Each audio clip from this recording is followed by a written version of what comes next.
अस्सलाम वालेकुम जी, क्या हाल चाल हैं। जैसा कि रमज़ान चल रहे हैं तो किचन में भी खाने पीने की जो तैयारियां हैं वो ज़ोरों शोर से चल रही हैं।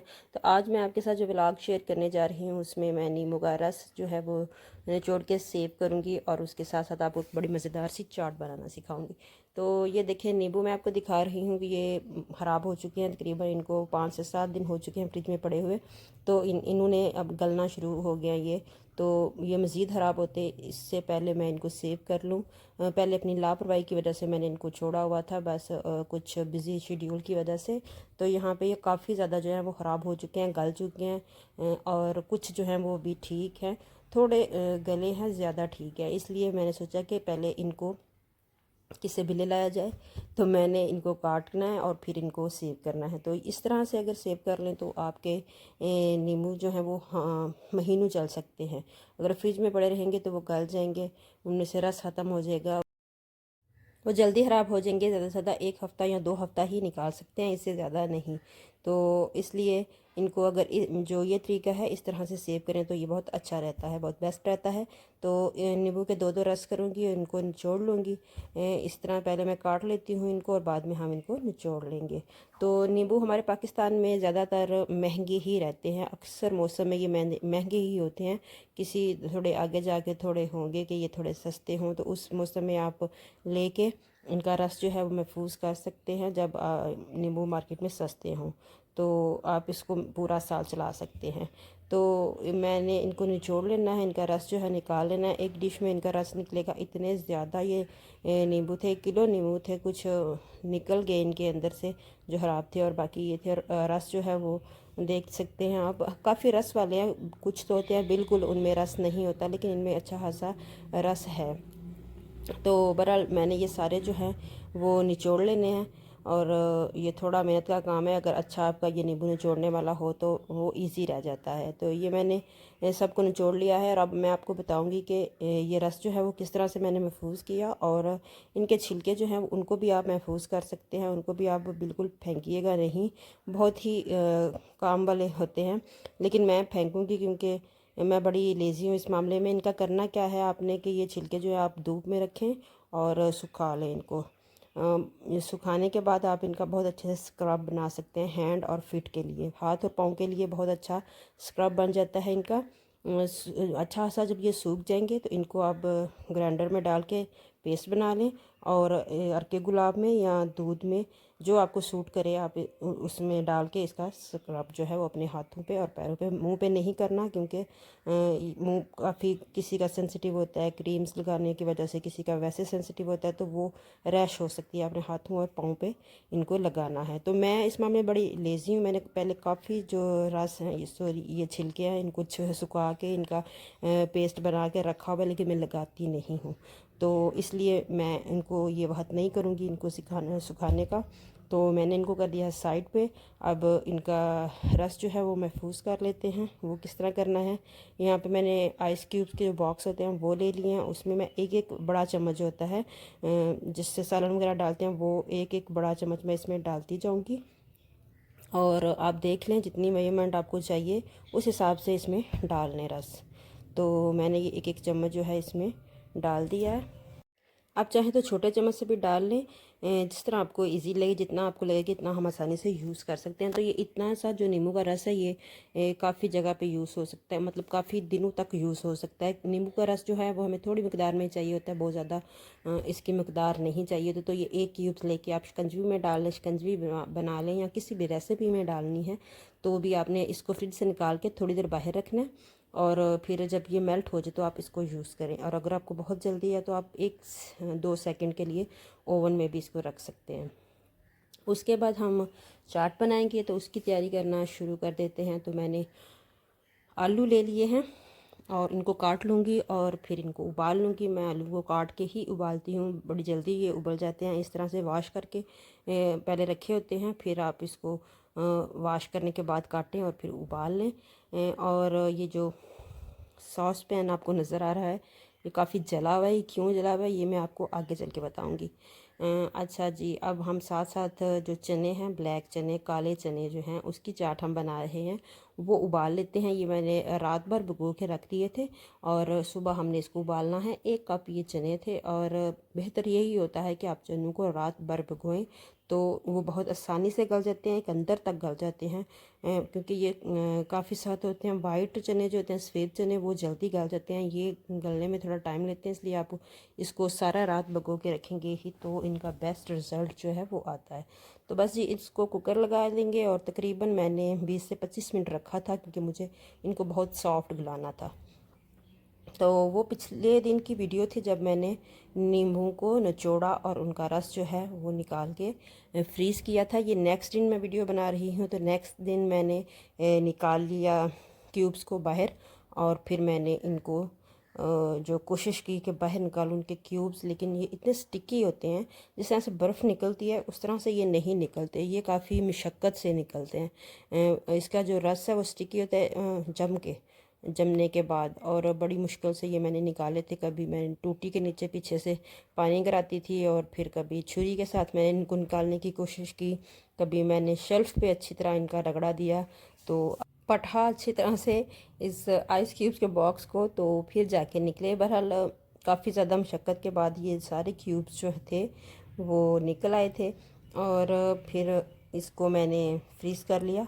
फ्रीज़ तो पहले ही थे किए हुए थे, लेकिन फिर मैंने इनको एयर टाइट बैग में डाल के फ्रीज़ किया। इस तरह से बड़ी इजीली आप फिर इनको महीनों चला सकते हैं, ख़राब होने का बिल्कुल भी डर जो है वो ख़त्म हो जाता है। तो यहाँ पे मैंने ले लिया है ज़िप लॉक बैग। ये नहीं आपके पास तो आप सिंपल जो शॉपर होता है उसमें आप इनको डालें और फ्रीज़र में रख दें। और फ्रीज़र में ये कोशिश करनी है कि आपने इनको पीछे करके दीवार की साइड पे रखना है। अगर आप थोड़ा अगली साइड पे रखेंगे तो किसी वक्त सर्द गर्मियों में अक्सर ज़्यादा फ्रिज जो है हमारी वो खुलती रहती हैं हर वक्त ही तकरीबन। बच्चे ही आके खोल के देखते रहते हैं कि क्या पड़ा हुआ है कुछ इसके अंदर, तो आपने पीछे की तरफ रखना है ताकि ये मेल्ट ना हो। तो बहरहाल वो मैंने रख दिए हैं और चने जो हैं वो 25 मिनट बाद मैं उतार रही हूँ।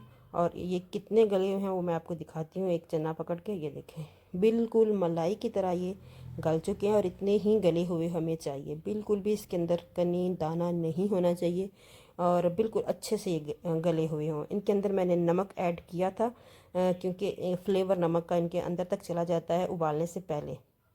अच्छा ये देखें जी मेरे आलूओं का क्या हशर नशर हो गया है। क्योंकि किचन में जाएं तो अक्सर इस तरह के जो हमारे से मिस्टेक्स जो हैं वो हो जाती हैं। और ये मैंने रखे थे और थोड़ा पानी रह गया था, मैं पता नहीं किसी काम चली गई और मैंने देखा जब वापसी पे तो इनको रगड़ा लग चुका था। लेकिन शुक्र है अल्लाह का कि बच गए, इनके छिलके ही बस जले थे, आलू जो थे वो उन तक अभी नहीं पहुंचा था। और ये बताना चाह रही थी आपको कि ये सास पैन जो है ये इस तरह का क्यों बेचारा हो चुका है। ये इसी तरह इस दुनिया के लावे में पक पक के काला हो चुका है। और ज़ाहिर किसी के हत्थे जब चढ़े हो ना बंदा, तो जब जलाने पे आ जाए ना तो वो जला जला के इस तरह का हशर नशर कर देता है। तो इस सॉसपेन का भी यही हाल हो चुका है। इसको बहुत साफ़ करने की कोशिश करती हूँ लेकिन नेक्स्ट टाइम ये कभी ना कुछ इस तरह से इसके साथ ट्रेजेडी हो जाती है। तो बाकी इसको मैंने सर्दियों में रखा हुआ है अंडे उबालने के लिए। गर्मियों में इस तरह की कोई चीज़ उबालनी हो तो मैं इसमें उबाल लेती हूँ। एक तो ये स्टील का है और दूसरा ये कि ये इसी काम के लिए यूज़ टू हो चुका है, इसलिए इसी का यूज़ करते हैं। बहरहाल आलू को मैंने छील के काट लिया था। एक बड़े साइज़ का टमाटर है, टमाटर को भी मैंने छील लिया है और बिल्कुल बारीक काट लिया है। और हरी मिर्च लूँगी 2 अदद, उनको भी बिल्कुल बारीक बारीक काट लेंगे।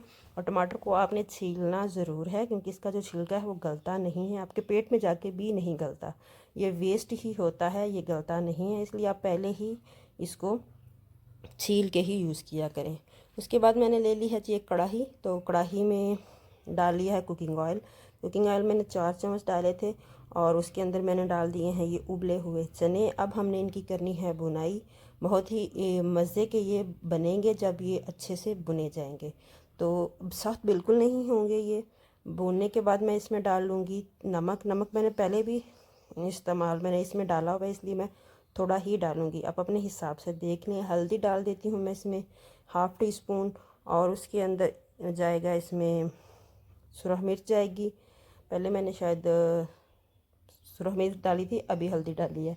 तो ये जो मसाले मैं डाल रही हूँ ये अपनी मर्ज़ी से आप कम ज़्यादा कर सकते हैं जितने आप खाते हैं।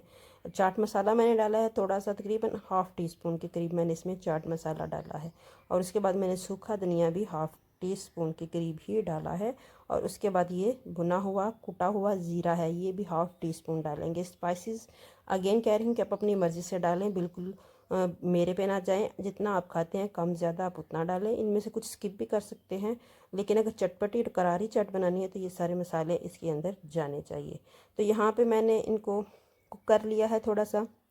इसके बाद यहाँ पे मेरे पास इमली का रस है, एक आधा कप मैंने थोड़ी सी इमली ली थी, उसको ओवन में गरम किया और फिर उसके जो बीज हैं वो निकाल के पल्प जो है उसका पानी बना के इसके अंदर ऐड कर दिया। आँच को बिल्कुल स्लो कर दूँगी और कवर कर दूँगी तकरीबन 10 मिनट के लिए। उसके बाद ये देखें सारा इमली का, मसालों का, हर चीज़ का फ्लेवर इस चनों में जा चुका है और रच चुका है इनके अंदर।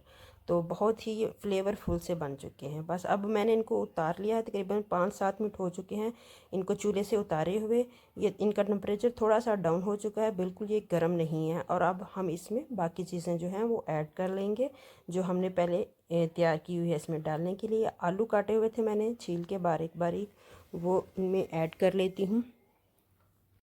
अच्छा, उसके बाद हमने जो टमाटर और हरी मिर्च को बारीक बारीक काटा था वो इसमें ऐड कर लेंगे। आप चाहें तो हरी मिर्च को स्किप कर सकते हैं, अगर आप कच्ची हरी मिर्च नहीं खा सकते तो इसका फ्लेवर बहुत ही मज़े का आता है। जो चाट खाने वाले हजरात हैं वो ही समझ सकते हैं, जिनको शौक है मेरा मतलब है।